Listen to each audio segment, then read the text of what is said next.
Welcome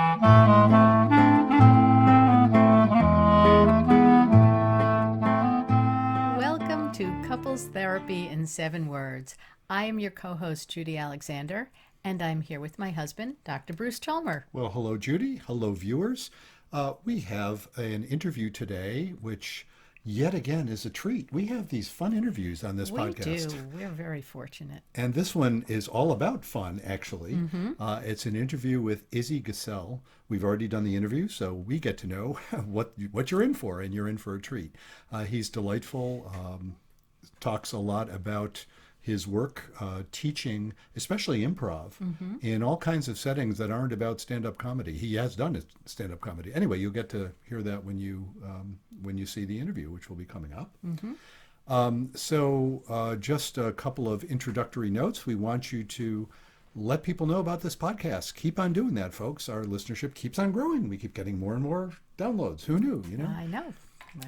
Well, So please do that. have a good product, people will find you. I think that's true. And also, while we're at it, want to put in a word for the book that this podcast is based on. And the title of the book is Reigniting the Spark, Why Stable Relationships Lose Intimacy and How to Get It Back. And that book is where the title of this podcast comes from, because the notion of couples therapy in 7 words, the book is based on that 7-word formula. It's divided into sections sort of according to the formula. And the 7 words are... Be kind, don't panic, and have faith. And you'll see that's going to come up in our conversation with Izzy, actually, how that fits into the whole idea of humor and improv and, acceptance and trust. It's really neat stuff. Crosses a lot of lines. It absolutely does. So in terms of the book, you can get it anywhere where books are available. We're especially asking folks, when you get the book, please give us a rating. And, we'd love a 5-star, but, in any case, give us a review. Especially on Amazon, if you get it there. I think you can do it even if you don't get it there, but especially if you get it there, then you're what do they call it? There's some term for that you're a verified purchaser. I think that's the term. In any case, please do that. We would greatly appreciate that. So, without further ado, we will turn to the interview. You'll see is Judy introducing Izzy, and then we'll take it from there, and we'll see you afterward. Izzy Gesell is an organizational alchemist who helps individuals and organizations transform their thinking from commonplace to extraordinary. Through his keynotes, trainings, coaching, and facilitated sessions, Izzy offers imaginative, intuitive, and immediately useful insights and programs. Izzy was one of the first to use improv theater concepts as tools for personal and organizational learning. He is the author of Playing Along, Group Learning Activities Borrowed from Improvisation Theater, a co-author of Cancer and the Healing Power of Play, and a co-author of Humor Me, America's Funniest Humorists on the Power of Laughter. He has trained NASA engineers in leadership, helped Aetna insurance customers' reps learn to manage their stress, and guided Hewlett-Packard global managers to communicate more effectively. A former stand-up comedian and public school teacher, Izzy was raised in Brooklyn, New York, where commonplace thinking was frowned upon. He has earned a BA in psychology, an MS in education, and a P that's 1/3 of a PhD. Izzy now lives in Northampton, Massachusetts. Izzy, welcome to Couples Therapy in 7 Words. Thank you. It's really great to be here. I appreciate it. We are delighted to have you. So we have a few questions for you just to get started. Okay. First of all, how did you get into teaching humor and improv skills? Like, what was your way? I'll see if I can give the abbreviated version. By the way, whenever anybody uses the phrase to make a long story short, it's too late. So I'll just go for it. We'll take I got my degree in education. I became a teacher in New York City, a master's in special ed, taught at Hunter College in New York while working with kids at Bellevue Psychiatric Hospital. But I had a desire. My creativity bone was not being nurtured. I wasn't feeling complete. I was struggling. So I studied comedy writing and performing, and that's where I realized this is really what I'd like to do. And what I learned was that humor is structured. Comedy is a form of humor. Humor is a physical, spiritual, emotional, and psychological impact on people. And I began to follow that path, left education, and was teaching comedy writing at the University of Massachusetts in the mid 90s. And into that class comes people who were not interested in being comedians, even though my promise was 6 sessions, do the work, you'll have a 5-minute routine, and we'll do the last class at a comedy club. What these business people wanted was not so much about make me funny, but how do I attract humor? How do I bring the benefit of humor to myself without having to go to a club or to sit down and do it? So I began to actually research humor in society and relationships, and saw that humor is widely, if not universally, desired, and yet widely and universally understood poorly. If you think back to the role of humor in relationships in society, the fool, the jester, the clown, the trickster, almost a universal character. So I began to position my program for these folks as, here's some secrets that I learned as a comedian about how professionals do this, because stand-up comedy is not just being funny, it's a craft, it's a performing art. And that's why you do all the stage time and you practice with hecklers, and the joke itself is not funny or not funny, because sometimes you'll laugh at it, next person won't laugh at it, same joke. Yeah. Sure. So it's a relationship action, it's energy between people, and it serves a number of societies and personal functions. So I began to focus for them on that aspect, and they started inviting me, oh, you got to come talk to my Rotary or my group. We're having a luncheon. We got a speaker every month. So I began, as my mother used to say, to have my backside on 2 chairs, although she didn't say backside. Tuchus. Tuchus, exactly. I took us on 2 seats. I'd be driving up to backwoods New Hampshire some days to do 15 or 20 minutes at a place that didn't even know they were going to have comedy till I showed up. And the next day I was in a very nice venue where people were being served a delicious meal, and I was respected as an educator as well as a performer. So that's how I got to that path. I became a keynote speaker, would do conventions. And again, this was in the late 90s when humor was becoming recognized as a wellness tool. Yeah. This Which, is, of so course, I remember, Blue Cross. our interest in you for this podcast, of course, has everything to do with that. I'm a couples therapist. Oh, yeah, exactly. So people began to realize that stress management was something that was costing insurance companies a lot of money, and humor is a great stress manager. And laughter, Norman Cousins had put out the book, The Anatomy of an Illness. I remember Laughter, scientists was showing about dopamine and serotonin and how the mind-body connection was affected in physical, emotional, spiritual levels. So that was a really nice way for me to combine my teaching and performing desires, and only an hour and a half. Get paid for an hour and a half, a couple of hundred people, sounds great. And these folks would say, wow, can you come in and do a full day workshop? Can do a 2-day workshop? We'd like to actually implement some of these ideas. So I needed activities. Again, I was a teacher. I knew the benefit of experiential learning. But so I went to books. I saw they had activities. But I realized as an improviser, I was studying improv myself, which to me was the most stressful piece. For me, improv is harder than comedy because stand-up is an individual action. I'm in control. If I'm not doing well, or I can always say, thank you, ladies and gentlemen, my time's up. As an improviser, I'm part of a group. I have responsibility as well as authority. And it's very revealing of your vulnerability. People are afraid of it. They say people are afraid of public speaking. People are afraid of improv. Come on up here, let's play a game. I'm not going to tell you what it is, and they go, me, be vulnerable? What if I make a mistake? What if I look foolish? Okay. And I began to bring the activities, the games that I was learning into my workshops. And it turns out I also have a skill as a facilitator, meaning I'm able to ask questions because improv is experiential, and you've seen improv. So, even if you're watching it on TV, you are playing along. Mm-hmm. You were thinking, oh, I wouldn't do that, or I'm glad I'm not there, or oh, that's surprising. So you're emotionally and mentally involved, even without being in that experience. So I could ask you a question. What did you think? What were your expectations? Notice anything about yourself? Yeah, when you asked for a volunteer, my body tensed up. I didn't want to.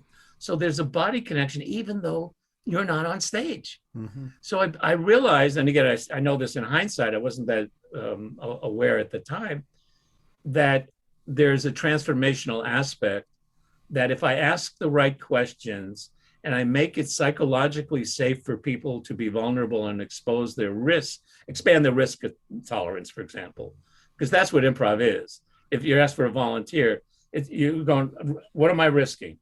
Yeah, Do and I think trust that that's the person? key word you just said, make them feel psychologically safe. Psychologically safe. And one of the things I found out, and this is some of my work, is that people tend to mix up the concepts of safety zone and comfort zone. Boy, I have to tell you, this is playing so nicely into my favorite shticks. I can think of them as shticks. The stuff I talk about with couples, actually, and I talk about in my book, that, that we need stability, but we also need intimacy.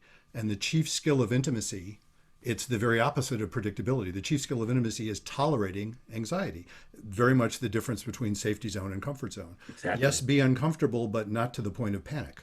Right. Because if you panic, your whole chunks of your brain are shut down. Exactly. But if you're tolerating the anxiety, that's where growth happens. That's where intimacy happens. Yeah, and the whole switch is in your head. It's self-talk. So this idea about the difference between, so people say, I don't feel safe. I'm going to take a risk. I'm going to look foolish. What they're saying is, I'm uncomfortable there, and discomfort is really like sandpaper. You got to rub a little bit and feel uncomfortable. Eventually, you smooth out. Mm-hmm. And I began to notice that people had transformational situations by not only being in part of the group, but just being the observer. And for myself, and I would imagine that you know better than most, not better than most, but that people teach what they need to learn. So, How did I get into this? Absolutely. Yeah. How do most people become therapists? And I say this with respect. I'm not trying to be cynical. Yeah. It's like we've experienced it, or we've experienced crises and have experienced transformation and want to be part of that, or just, it does get a little risky if I start working out my stuff on my clients. That's not a good. Well, that's the professional aspect. You have to have that boundaries. Yeah. But I would say my partner, we've been together about 10 years now, but because I asked so many questions, one day she would say to me, I said, this, you want to talk about it? She goes, are you facilitating me? I guess I am. Yeah, I brought my work home. I can't imagine Judy's ever experienced my turning into a therapist in our marriage or anything. No, only when she gets the monthly bill, right? Yeah, right. No, I got to pay her. That's I get a lot more from her than she does from me. I would imagine. You know exactly what to say, sir. So that's how it all came about, and I went off on that path. I've been doing the keynote corporate coaching and for 25 years now. Mm. So that's the long short story. Well, that's a good story. A good story. Yeah. So now I'm going to put you on the spot. So Okay. aside from words with the letter K in them, what makes things funny? A shift in point of view. Yeah. A laugh is mostly always a recognition of some kind of surprise, something you don't expect. So the bigger the shift in point of view, the bigger the laugh, the bigger the surprise. I remember learning about this in graduate school in what was a very unfunny lecture about what makes things funny, which is kind of, unfortunate sometimes. But they were talking, I remember the phrase was moderate discrepancy. If it's too much of a discrepancy, people are just going to feel, huh? I mean, if just a total non sequitur Right. with nothing to tie things together, but enough of a moderate discrepancy is when people will laugh. Exactly. It's a sort of sliding scale. So a pun, which is a small shift in point of view, gets a, oh yeah, Yeah. a punchline to a joke that is so out of left field that you didn't expect it, yet you see where it makes sense. That's Hmm. what you're talking about, Yeah. Bruce, about this being out of left field. It could be out of left field, but you have to be able to put the logic to it. It has to make Hmm. sense within the context. That's the big laugh. Yeah, I've And noticed in comedy routines, I am in no way a comedian, though working as a couples therapist is largely doing improv. I mean, I'll be curious to hear your take on that yeah, because yeah. again, I've occasionally done a theater game. You know, I'm not a trained actor. A couple of my kids are actually, And but me. and Judy is, yes, but I'm not. But that where was I going with that? You were talking about About your improv and work. Yeah, about improv and work. And no, there was another thing. Well, moment of transparency, folks. I'm not going to edit this out. How about that? In terms of oh, I know what it was. Yes. In comedy routines, I will note that in a fairly long routine, like even 10, 15 minutes, there will be this thing that will come in about minute 2 or 3 or 4 and a punchline, and there'll be a joke. And then there'll be something that goes completely away from it and then revisits it suddenly. And that gets a laugh. it's called the callback. That I figured And the there'd be a term reason for that it. it gets the laugh is that you recognize you are now part of the in crowd. You get Yeah.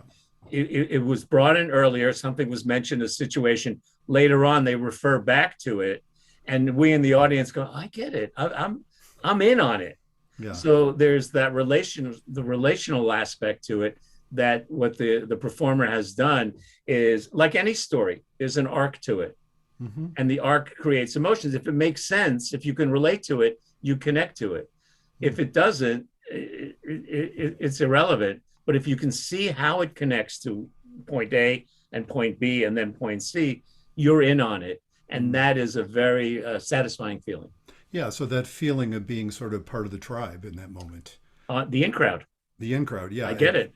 Yeah. That's a Yeah, feeling that's, oh, yeah. good. It's a lift. Yeah. And that's so much of our development is as kids and as adults. And if you look at social media, it's all about the likes, meaning how many people, how big is my in crowd? What crowd am I in? And as kids, I want to be with the cool kids, but they don't want me. So I'm on the outs. So Yeah. So in terms of improv training itself, I want to sort of turn that. You've already touched on it a little bit, but I want to expand that some. How does it help people in their relationships? And of course, in couples therapy, as I mentioned, that can get heavy sometimes. yeah. And even not even in couples therapy. I mean, just couple relationships clearly can get heavy sometimes. People can just feel like they're carrying such a weight or have such a hard time connecting. How does improv training help people in that area? There are a couple of ways. One is in the aspect that you're talking about, which is problem solving, which is being vulnerable, which is working towards a solution that neither person can see, and the path to it is not direct. It has. So I come up with 3 reasons, though 3 foundational qualities that improvisers learn from their practice, which is why I think it's a life skill and a relationship skill. And I put those 3 as presence, acceptance, and trust. And by that, I mean, improvisers are taught to stay in the moment.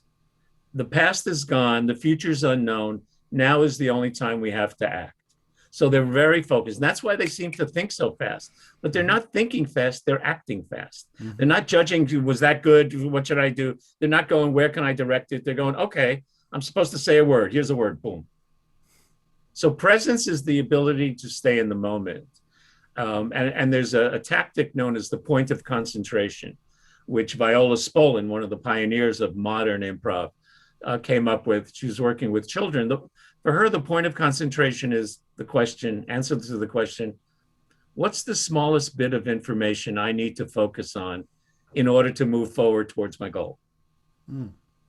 So it's like, okay, in an improv game, it's always about what's the game? Is it one word at a time? All you need to focus on is the word. In relationships, is am I in the past? Am I in the present? Or am I in the future? I need to be in the present. What can I, essentially, you're saying, what can I control in this situation? And what do I have to let go of? That's what the improvisers understand on a visceral level. The second quality that I point to is acceptance. Improvisers understand the difference between acceptance and agreement. And that's where yes and comes from. They may not like what the suggestion is. They may not like where the story's going. They may have a different agenda. Once they're given that, they accept the fact, and that's another way of saying they deal with what is rather than what they'd like it to be. And I know from my own relationship work and been in a variety of kinds of therapies, what I've learned and what I work on right now is to accept the reality, even if I don't agree, and then find out what is it about me that I'm trying to change that other person. You know, it's like Judy will find this utterly unsurprising, I think. I can map that on, this is called couples therapy in 7 words. And our 7 words, it's kind of the formula that I base my book on, are be kind, don't panic, and have faith. And that the notion of acceptance is really tied up in the faith part. Because what you're saying, at least as I'm translating it, the way I define faith is exactly that. It's accepting that reality is right to be what it is. You don't have to agree with it or even like it, but accepting it is right to be what it is. When somebody has presented you with something, even if it's painful, it's got a basis. Work with it rather than insisting that it not be what it is. That's all we got to work with. I watch as some of my guilty pleasures. Sometimes I watch some of these strange relationship shows like Married at First Sight and 90 Day Fiance. People who have relationships with people they've never met for 7 years, and they keep going to Russia to try to meet them. And I'm thinking, why do they do that? And it occurred to me that for many people, for at least these people, hope is better than reality. As long as you can have hope, it's possible. It may be unlikely, but it's possible. I can give a reason why she didn't show up 6 times. The reality is much more difficult. So in improv, you learn to deal with what you got. And then you have choices, and choices may not always be easy, but that's where we can act. And the yes and is different than yes, but. Yes, you do that, and here's my opinion. I wrote a piece on LinkedIn a while ago that was pretty well received about how I was really frustrated with my partner because she puts the knives in the wrong way into the dishwasher. I've had couples that are on the verge of divorce over just about that. Yes, I understand that. And for a while I'd be going, oh gosh, he did it again. And I would take it out and I would turn it because she puts it up there and I put it down there and I don't want to get cut. And then it occurred to me one time, Izzy, just do the damn dishwasher. Let it go. And that letting go is so freeing. But the reality was I had to deal, what was my choice? I could either try to get her to do this little thing, but then I thought maybe she'll make me make the bed in return. Because I have my own shtick. By the way, one of my improv groups was called Shtick and Stones. So we have... Go ahead. The knives up or down thing is a little like, did you grow up saying kugel or kiggle? Yeah. And I grew up saying kugel, but I have the sneaking suspicion that my grandfather had to convert from kiggle. I think where he came from, they said kiggle. But well, among our people, there is the hierarchy of language. So there you go. So the second one is acceptance. You have presence, stay in the moment. Acceptance, deal with what you got. In other words, deal with the reality. And the third is trust. And what improv is about, trust, is improvisers learn to trust process. In other words, you suspend judgment in the moment about whether it's a good story, a bad story, the right word, the next word, and that goes to your faith piece. I think also there's the acceptance, but also faith is trusting a process. Yeah. Oh yeah, absolutely. You don't know the outcome. You are living in the process and you have an understanding of how it serves you. So if you have presence, acceptance, and trust, you are staying in the moment, you're dealing with what you got, you're making the choices and what you can, and you're suspending judgment about whether things are good and bad in the long run. And that's how you build spontaneity. So I say you can practice spontaneity by doing these three things. And it's very much related to self-talk. Mm-hmm. So, if you're using these improv techniques in your relationship, let's say with a partner, how can people lighten the mood and engage playfully with each other without trivializing the other's concerns? Yeah. With a yes and, one way, there's a couple of things. One way is with a yes and instead of a yes but. Mm-hmm. Yes, you say this, you think this, you want to try this, and that makes me uncomfortable. Can we talk a little bit about that? It's different than, yes, you want that, but I feel uncomfortable. So Mm-hmm. we're not going to do that. So there's a curiosity factor, and that curiosity, I think it's related to relationships and couples, in that what improv teaches, it's taught me, and I believe teaches others, is the benefit of vulnerability with someone who doesn't take advantage of you. Mm. Which is that's a big proviso with someone who doesn't take it. This is equivalent to the idea that when I'm doing couples therapy with people, there are couples with whom doing couples therapy is flat out dangerous. If somebody is, when you say with someone who won't take advantage of you, you have to be, there is a safety element there where you have to be able to trust the process, as long as the person you're with isn't going to possibly hurt you and injure Right. you physically, or hurt Right. you badly enough that you can't recover. Exactly. And one of the benefits of using improv in the relationship is you can play these games. And if you notice that your partner is very competitive or always wants to win or doesn't accept your thing, that's an insight into how they will be in the real relationship. Mm. Now, improv raises real emotions. And my theory is the way we play is the way we are in situations of similar emotional content. I think as adults, we reveal our true self when we play. Most of the time, we have our act, our adult act, and we think about what we say, who are we with, what can we do. When we play, we're real. You're a competitive person. You can be playing Go Fish with your 4-year-old granddaughter. If she turns her head, you're thinking, I could win this game. Oh, no, I won't do it. But that's your nature. So because improv does not have real world consequences to the game, you make a mistake, but it has real world opportunities for evaluation. You can say, uh, I've been wanting to say something that's important to me, sexually, communication wise. I wanted to ask you, but what happened in the game made me realize that I'm kind of afraid to do that because I don't know that I'll be accepted. So you Mm. can talk about what happened in the game and then go, here's how it affects something else. And Mm-hmm. I think it's one of the things that people say to me is the most valuable for them and easily applicable is the yes and in real world situations. And Mm-hmm. playing the game is a practice. So you Mm-hmm. learn the spontaneity and you learn that people have different perspectives than you on things.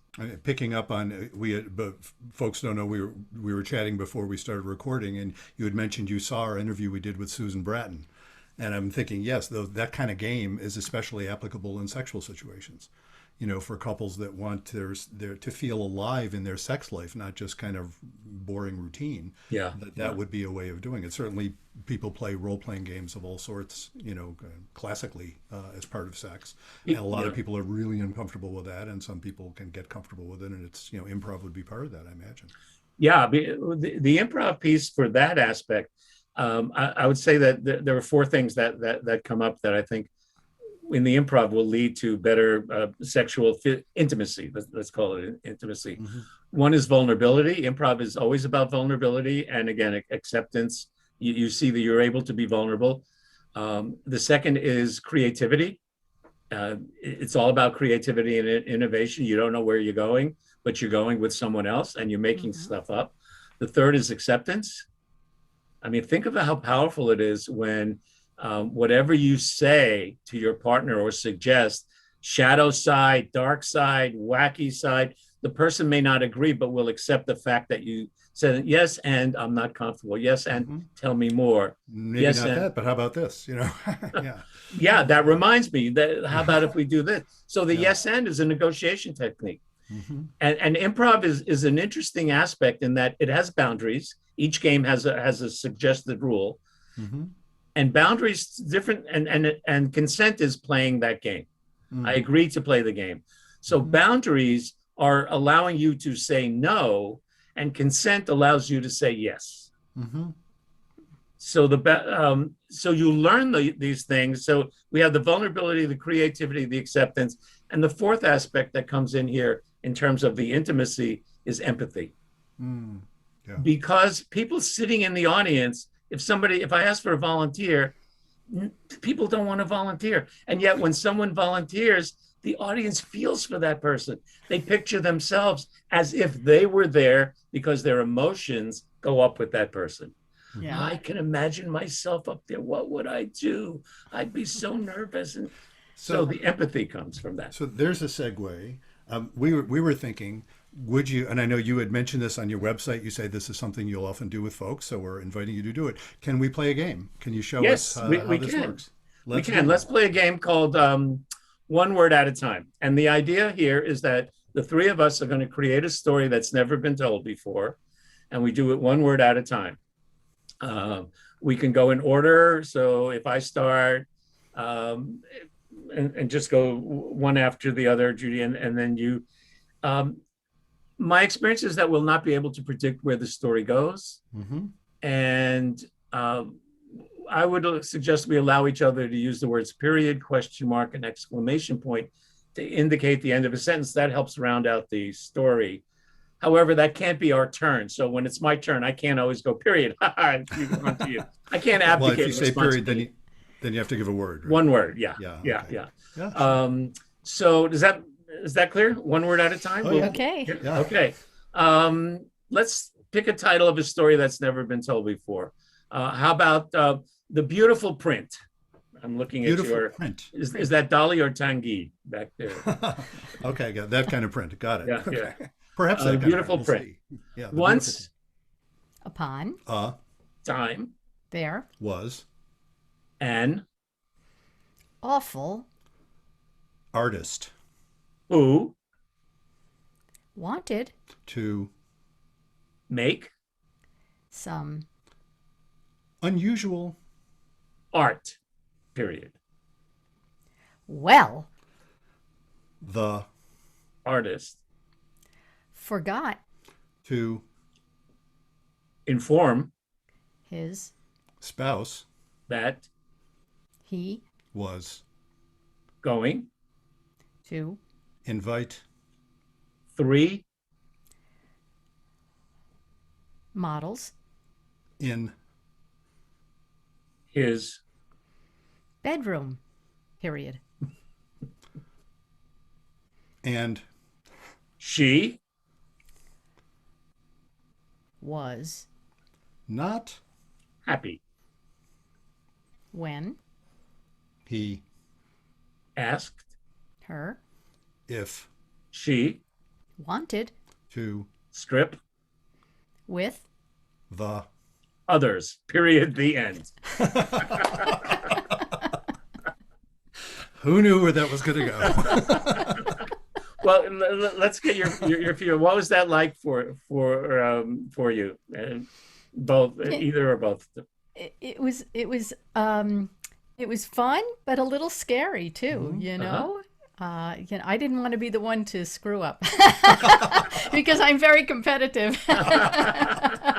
You should see us play ping pong, although we are very careful not to keep score when we play ping pong. So we get to really back it and have a lot of fun, even if we, with the other one's a good shot. But indeed, yes. What was it like for you? It was a lot of fun for me. I have done that before a couple of times, so I wasn't totally surprised by the feeling of it. But I really did have to suspend that feeling of, oh, I've got to come up with something smart, because that's my thing. I always have to seem smart, and I don't always seem smart. But damn it, I'm going to try and seem smart. Yeah. And that you just suspend that. Otherwise I'd have been sitting there. Oh, what's the right word? Yeah. Notice how the game that has no real world consequences has started in us, of people we've never met before, in a really deep, heart-centered vulnerability. We were able to share things that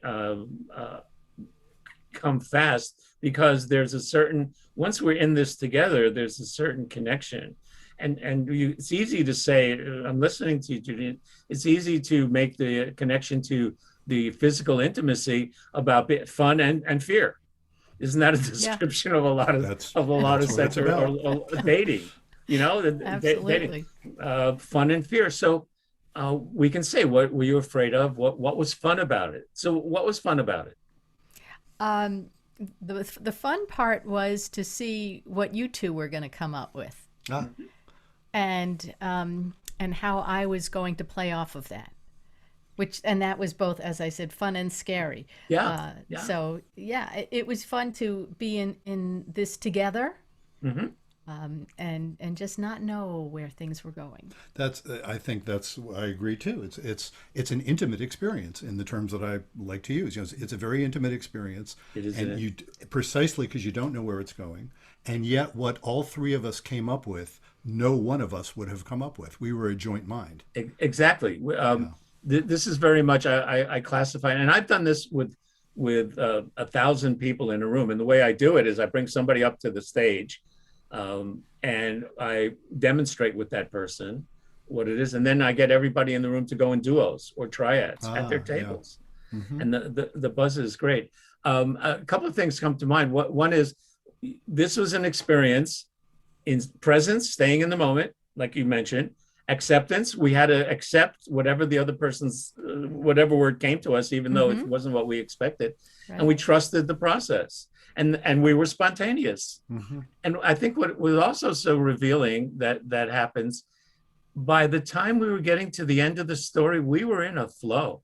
Yeah. Hmm. There wasn't a lot of hesitation. We were sort of dancing to the beat because we'd established our own beat. And at first it was slow. And that's what happens also, let's say, in relationships.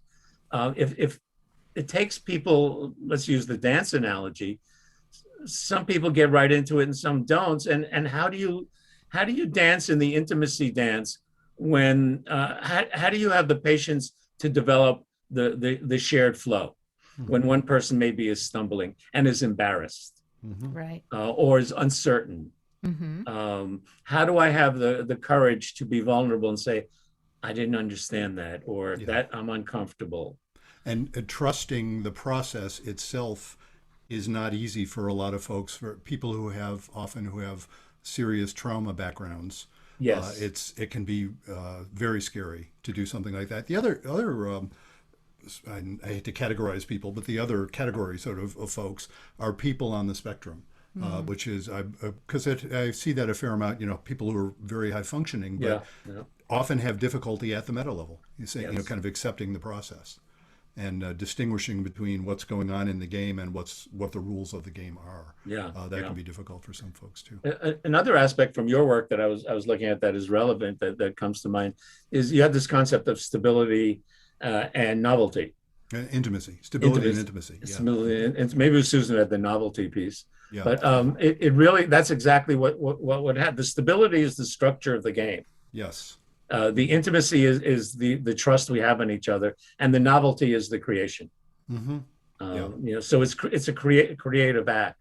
Mm-hmm. So the problem with role playing very often is that people have in their heads how it should be. In other words, Mm. they're going to play a dominant, or they're going to play a whatever role they want to play, and somehow they are trying to fit their behavior into a preconceived Mm. model, when the improv is, let's have a situation and let's trust ourselves to act as if this is a brand new situation. And that's, I think, the difference between improv and role playing, Yeah. although Because it is a form of role playing. yeah, real people, of course, often are out of whatever character is, whatever narrative we have going, that, however I understand myself, if I really look back at it or someone helps me look back at it, I'm out of character a lot, which is often the interesting times, often the times where there's growth. And that was the hardest part for me when I was doing improv, is I found myself playing the same character over and over again because I was comfortable, the aging New York cranky Jewish guy. Yeah, I know that. I don't know if you've heard our podcast where we're interviewing biblical characters, and I've seen it. I haven't heard it yet. Yeah. I keep playing the same same guy, cranky guy. and I didn't grow. I grew up in Buffalo, not Long Island, but I played this guy from Long Island. That Yeah. it doesn't matter if it's Abraham or Isaac or Achashverosh. Yeah. I play them all. As you're talking, what's interesting, what comes to mind is So a lot of times the physical, the sexual, the intimate difficulties are because we either believe we have a role that we have to stick to, or we can't get out of the role that we have to stick to. So what you were saying reminds me that this is almost a warm-up exercise characteristic of just being loose. And the more we accept each other, the more we say yes and to each other, say, hey, let's play this game, or let's try this. And it doesn't always have to be full-blown sexual stuff. But let's take 5 minutes and, I don't know, make believe we just met.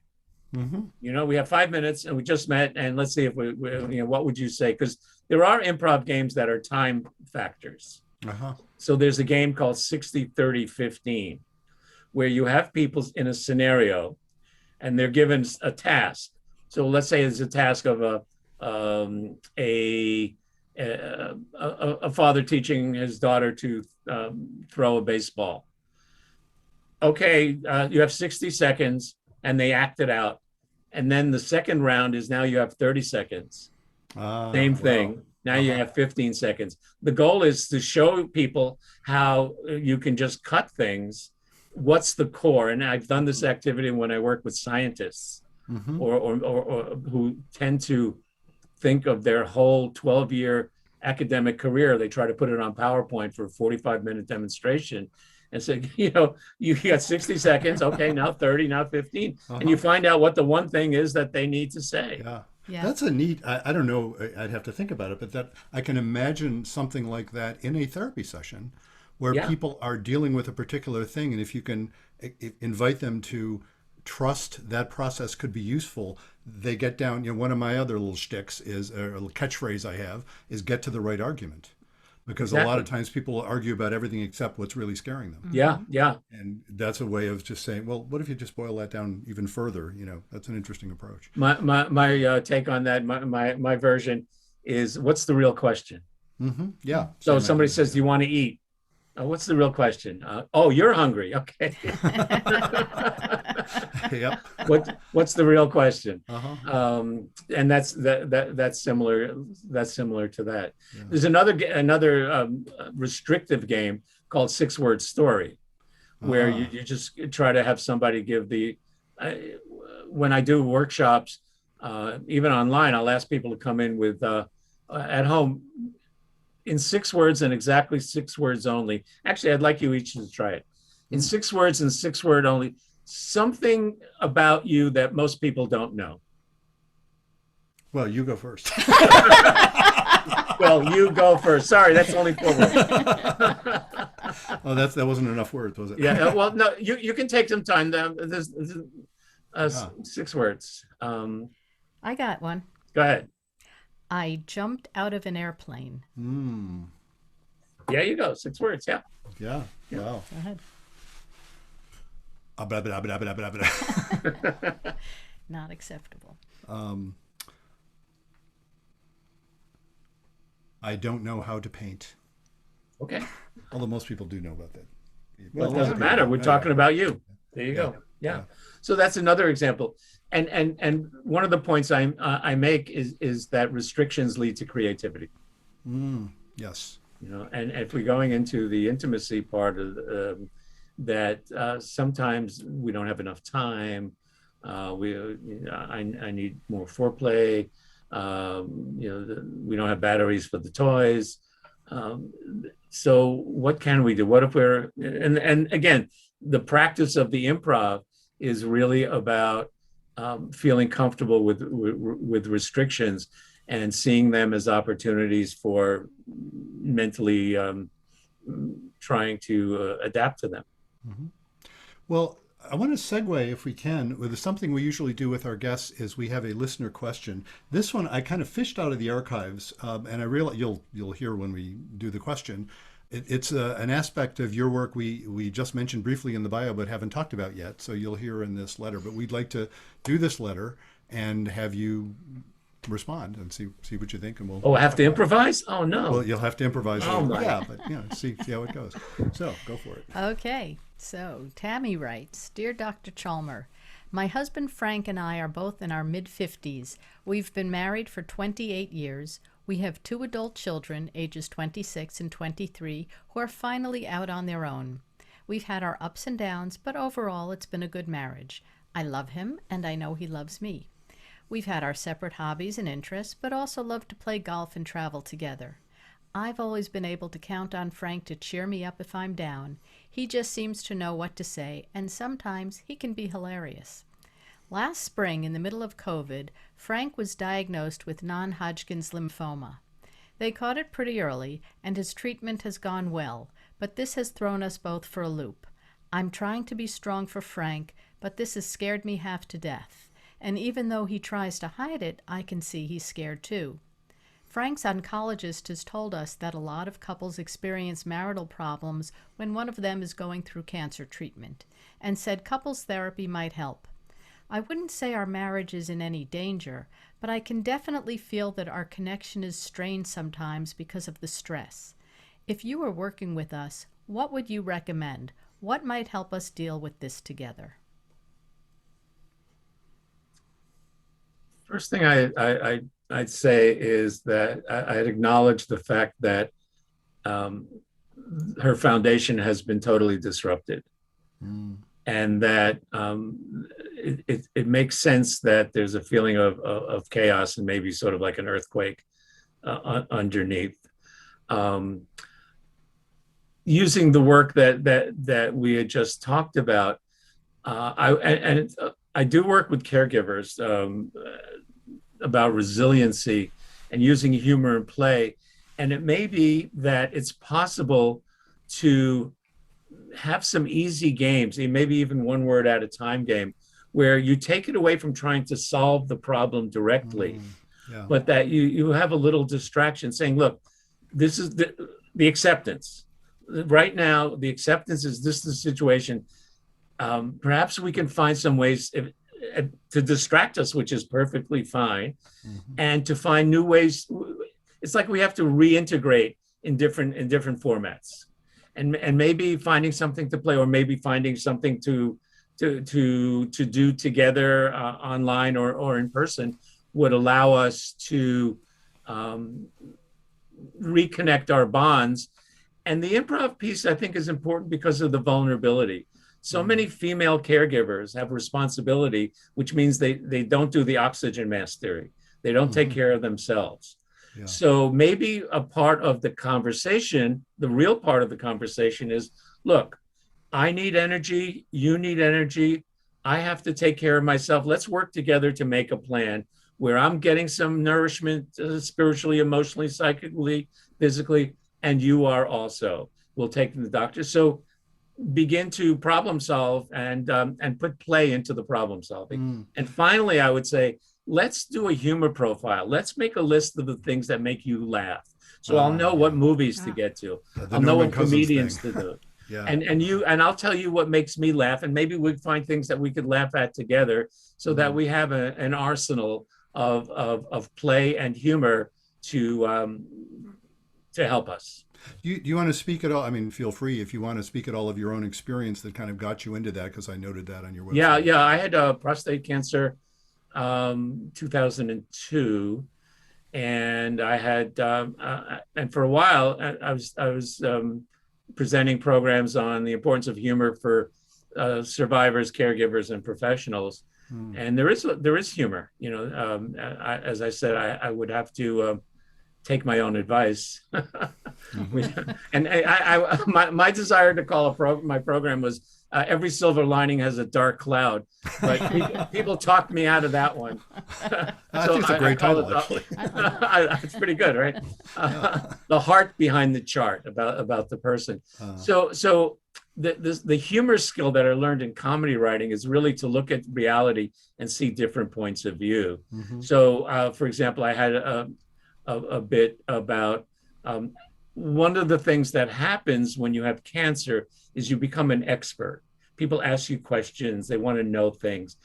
And one of the things I realized was that people tend to mix up the words prostate with prostrate.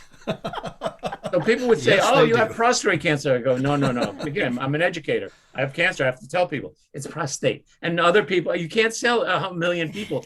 So finally, I did a yes and somebody said, "Oh, you have prostate cancer," and I said, "Yes, I had my prostrate out, and now I can't lie down." Yep. Um, There's, who comes to mind in thinking kind of in similar ways is Hannah Gadsby. yes, yes, In her definitely. routines, I'm not an expert in seeing. I mean, I've seen one of her shows, and it was, alternating laughter and crying. I Yeah. mean, Yeah, for me yeah, at the same time, because it's yeah. just amazing how she does that. Well, the humor piece, which we haven't really talked much about, one of the functions of humor is really to give power to disempowered people. So Mm. if you think about comedians, they generally come from the the disempowered classes, Hmm. because people in power aren't going to make fun of people in power. Yeah, yeah, And that's what's interesting. So the Hannah Gatsby work, and I think she's amazing in terms of her ability to personalize and yet generalize at the same time. yeah, You can yeah. relate to it, although no one else has had this situation.